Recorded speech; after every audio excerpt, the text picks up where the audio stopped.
Shoshilinch xabar: dollar borlar uchun ajoyib yangilik. 16 oktyabr kunidan boshlab O'zbekistonda dollar. Assalomu alaykum hurmatli tomoshabin. Xabarlarimiz keng tarqalishi uchun like tugmasini bosib, kanalimizga obuna bo'lishni unutmang. O'zbekiston Respublikasi Markaziy banki xorijiy valyutalarning o'zbek so'miga nisbatan 16 oktyabr kuni amalda bo'ladigan qiymatini belgiladi. Unga ko'ra, yevro kursi 152,77 so'mga ko'tarildi va 14,233,88 so'm etib belgilandi.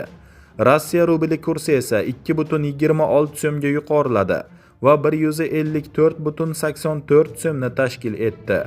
Dollarning rasmiy kursi 48,56 so'mga oshdi va 12,233,67 so'mni tashkil qildi deyilgan xabarda.